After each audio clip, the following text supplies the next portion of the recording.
कृष्णाय राम राम जी, सबको राम राम जी। कृष्णाय वासुदेवाय हरे परमात्मने प्रणतकलेशनाशाय गोविंदाय नमो नमः। ओम श्री गणेशाय नमः। श्री सीताराम नमः। श्री राधे श्याम नमः। उमापति महादेव की जय। श्री गुरुवे नमः। श्री हनुमते विराजिए सब संतन की जय। सब भक्तन की जय। जय जय सीताराम। जय जय राधे श्याम। श्री हरिवंश। श्री हरिवंश। श्री हरिवंश। श्लोक संख्या नंबर 18 को पढ़ेंगे आज, 17 से आगे बढ़ते हुए। उससे पहले पुरुषोत्तम योग 15वां अध्याय श्लोक संख्या नंबर 5 करते हैं। हरे कृष्ण हरे हरे, हरे राम राम राम हरे हरे, हरे कृष्ण हरे कृष्ण। जिनका मान और मोह नष्ट हो गया हो, जिन्होंने आसक्ति रूप दोष को जीत लिया है, जिनकी परमात्मा के स्वरूप में नित्य स्थिति है और जिनकी कामनाएं पूर्ण रूप से नष्ट हो गई हैं, वे सुख दुख नाम के द्वंद्वों से विमुक्त ज्ञानी जन उस अविनाशी परम पद को प्राप्त होते हैं। पहली बात, जिनका मोह और मान नष्ट हो गया, जिनको कोई फेम में इंटरेस्ट ना हो, जिनको किसी चीज से आसक्ति ना हो। फिर वो बोल रहे हैं जिनको किसी चीज से मोह ना हो, कोई भी प्रकार के दोष को जो जीत चुका हो, परमात्मा के स्वरूप में जिसकी नित्य स्थिति है, जो निरंतर परमात्मा के बारे में स्मरण करता रहे, जिनकी कामनाएं, भौतिक कामनाएं पूर्ण रूप से नष्ट हो चुकी हैं, फिर वो किसी भी प्रकार के सुख दुख के द्वंद्व में ना फंसता हो, उससे विमुक्त हो। और जो ज्ञानी जन, यहाँ पर ज्ञान जिसको हासिल हो कि हम परमात्मा के लिए ही सब कुछ कर रहे हैं, उस अविनाशी परम पद को प्राप्त होता है। उसकी आत्मा परमात्मा में वापस जाकर लीन हो जाती है। ये पूरी गीता जी का सार है, पुरुषोत्तम योग का 5वां।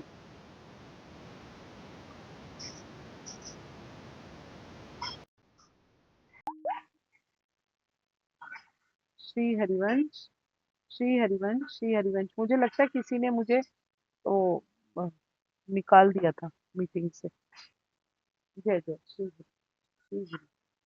ऐसे निकाल सकता है कोई? हाँ मम्मी, वो गलती से वो बटन अगर दब जाए ना, रिमूव फ्रॉम मीटिंग, वो कोई अपने म्यूट कर रहा हो किसी पार्टिसिपेंट को तो भी हो जाता है। मतलब वो स्विच की बात है, हल्का सा किसी चीज को टच कर दिया तो हो जाता है कई बार। कोई ना।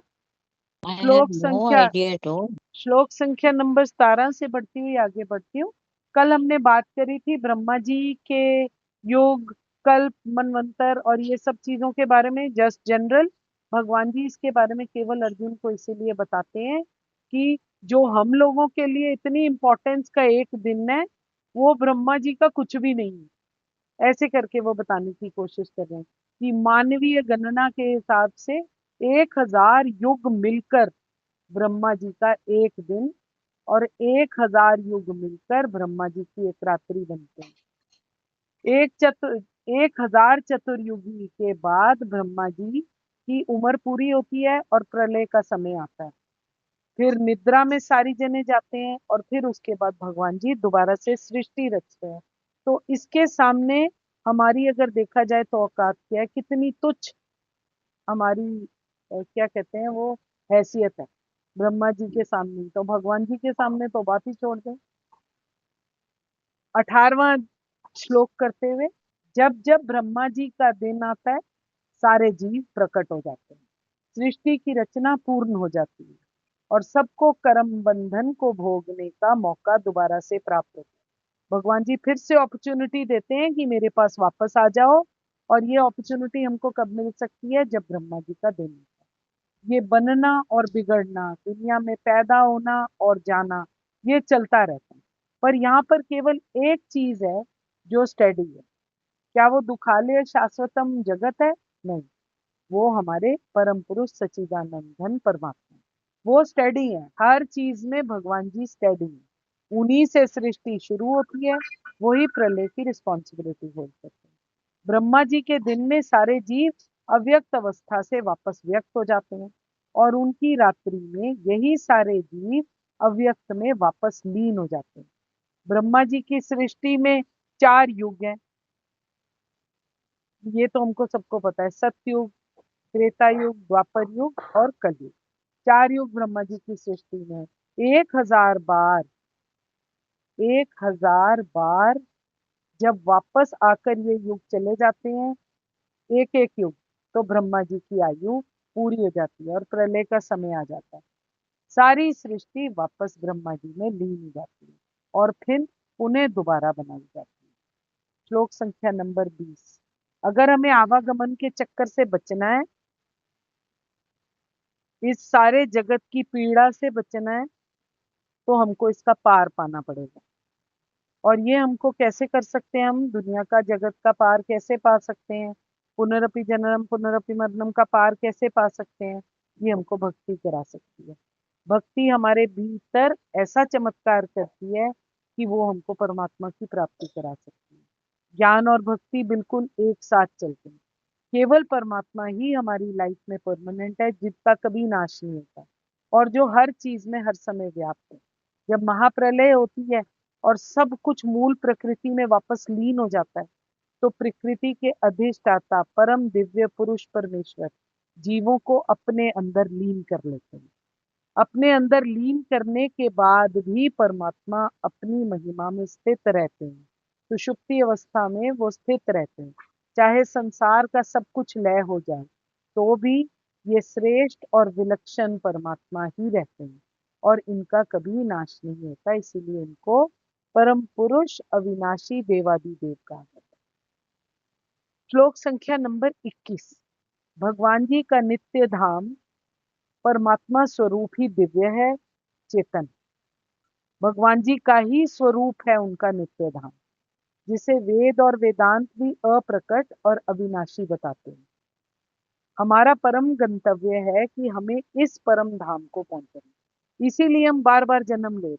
इसीलिए बार बार भगवान जी हमको मौका दे रहे हैं कि अपने सारे कर्मों को न्यूट्रलाइज कर लो, मैं तुमको परम धाम में वापस ले जाऊंगा।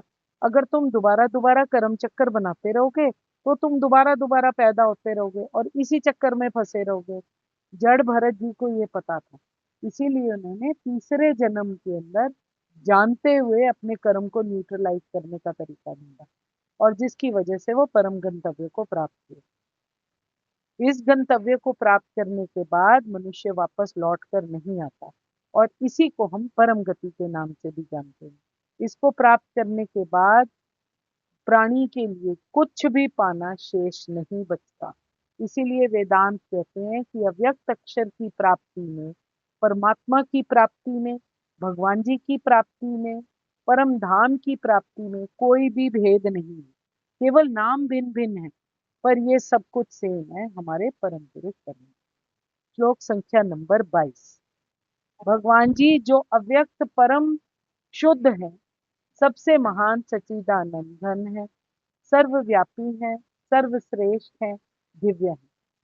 वही है जो हमें जीवन में और प्रोवाइड कर सकते हैं, हमारे को ठिकाने लगा सकते हैं, जिसको कहते हैं चैन प्रोवाइड कर सकते हैं, परम आनंद दे सकते हैं। कैसे पाए उनको? जो कि अविनाशी है, जिसके हम ही बिछड़े हुए अंश हैं। उसको एक ही पाने का तरीका है, वो निरंतर भक्ति से, अनन्य भक्ति द्वारा परमेश्वर की प्राप्ति हो सकती है। कौन बोल रहा है ये? परमेश्वर खुद अपने मुंह से अर्जुन को बताते हैं, अनन्य भक्ति द्वारा तुम्हें मेरी प्राप्ति हो सकती है। यद्यपि वह अपने परम धाम में विराजमान रहते हैं, कौन? परमेश्वर, तो भी वो सर्वव्यापी है। रह अपने घर में रहे हैं पर हर जगह है और उन्हीं में सब कुछ स्थित है। इसको समझना इसलिए आसान है, जैसे प्राइम मिनिस्टर हमारी कंट्री का रहता तो दिल्ली में है, पर वो हर जगह उसको पता होता है कि क्या हो रहा है, क्योंकि उसके छोटे छोटे नुमाइंदे हर जगह घूम रहे होते हैं उनको खबर देने के लिए कहाँ पर क्या हो रहा है। वैसे ही परम पुरुष को किसी नुमाइंदे की जरूरत नहीं है, उनकी आंखें हर जगह फैली हुई हैं, क्योंकि वो हर जगह सर्वव्यापी है, हर जगह विराजमान है। आप जहाँ सोच भी नहीं सकते, वहां से उनकी बिगनिंग होती है। जैसे 5 एलिमेंट्स हैं, वायु और ये सब, अग्नि, सब कुछ ये सब आकाश के अंतर्गत है। वैसे ही सारी सृष्टि ब्रह्मांड परमात्मा के अंतर्गत समझकर उनकी भक्ति में हमको तत्पर रहना चाहिए। श्लोक संख्या नंबर 23। आगे भगवान जी अर्जुन को अलग अलग विभिन्न कालों के बारे में ज्ञान देते हैं, जिनके बेसिस पर इस संसार से पलायन करने के उपरांत या तो योगी वापस आ जाता है दुनिया में, या वो वापस नहीं आता। जो सेवक है उसको इनसे कुछ नहीं लेना देना होता, क्योंकि उसकी केवल फोकस परमात्मा है। उसको परमात्मा की सेवा करनी है। उसको अपनी, वो क्या बोलते हैं हमने, मैंने जीवन की डोर से उन्हें बांध लिया है। ऐसे ही वो बोल रहे हैं कि जो सेवक होता है वो परमात्मा को अपने जीवन की डोर से बांध लेता है।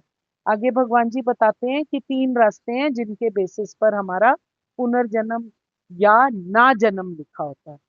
पहला है कर्म योग, जब हम कुछ आशा करके कर्म करते हैं और फल की इच्छा करते हैं, तो फिर हमको या स्वर्ग मिलता है या नर्क मिलता है, और फिर उसके बाद हमारा वापस जन्म इस जगत में हो जाता है हमारा उद्धार करने के लिए, कि ठीक है दोबारा से जाओ, अपने सारे कर्म काट लो, अच्छे कर्म करो, मेरा निरंतर भजन करो, भौतिक सृष्टि से दूर रहो और वापस मेरे में मिल जाओ। वो फिर ऑप्शन देते हैं भगवान जी कि चलो मैं तुम्हें एक और चांस देता हूँ।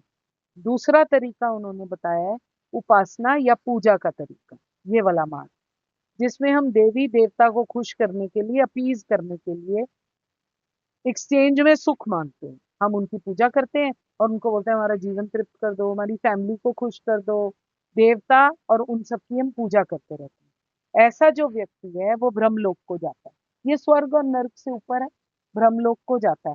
पर यहाँ जाने का ये मतलब नहीं है कि हमारे लिए एक परमानेंट और ठिकाना हो गया, नहीं। यहाँ से हमको फिर वापस जन्म लेकर दोबारा जगत में आना पड़ता है। तीसरा मार्ग है ज्ञान मार्ग। अब यहाँ पर जो व्यक्ति है वो परमात्मा के ज्ञान को समझने लग गया, परमात्मा की सत्ता को जानकर और मानकर ऐसा व्यक्ति ईश्वर को पाने के लिए पूरी कोशिश करता रहता है, क्योंकि उसको पता होता है कि मेरा इसके बाद कोई चांस नहीं, अगर मैं मनुष्य योनि में नहीं पैदा हुआ तो मेरा क्या होगा। ऐसा योगी जो होता है, क्योंकि वो निरंतर कोशिश में लगा रहता है, उसको हम योग के नाम से जानते हैं। ऐसा योगी शास्त्र अध्ययन, तपस्या, हवन, पूजन, यज्ञ, दान करके पुण्य एकत्रित करते रहते हैं और अल्टीमेटली अपनी जर्नी में परमात्मा को पा लेते हैं। श्लोक संख्या नंबर 24। जो पर ब्रह्म का ज्ञाता है, ज्ञान योगी जो है, वो अभ्यास में दृढ़ अग्नि या सूर्य के प्रभाव में शुक्ल पक्ष में सूर्य उत्तरायण के 6 महीने में अगर अपने शरीर को त्यागता है तो वो परब्रह्म को प्राप्त होता है। जो परब्रह्म का ज्ञाता है मतलब या ज्ञानी है, ज्ञान योगी है जो अभ्यास में निरंतर लगा रहता है दृढ़ता से, अग्नि के प्रभाव में जिसमें अग्नि देवता प्रधान होते हैं, या सूर्य के प्रभाव में या शुक्ल पक्ष में अगर वो उत्तरायण के इन 6 महीनों में शरीर को त्यागता है तो वो परब्रह्म को प्राप्त होता है। ये भगवान जी कह रहे हैं। दूसरी साइड भगवान जी बता रहे हैं जो योगी रात्रि में, कृष्ण पक्ष में या सूर्य के दक्षिणायन के 6 महीने में सकाम कर्म करता हुआ चंद्रलोक में जाता है, फिर वापस धरती पर भेज दिया जाता है। 26वें श्लोक में भगवान जी कहते हैं जगत के दो प्रकार के मार्ग हैं जगत के, शुक्ल मार्ग या कृष्ण मार्ग, जिसको हम देवयान या पितृयान मार्ग के नाम से जानते हैं। जो देवयान मार्ग द्वारा गया होता है, शुक्ल पक्ष में गया होता है, वो आवागमन के चक्कर से छुटकारा पा लेता है, परम गति को प्राप्त होता है। भजन नाम जप करो, तब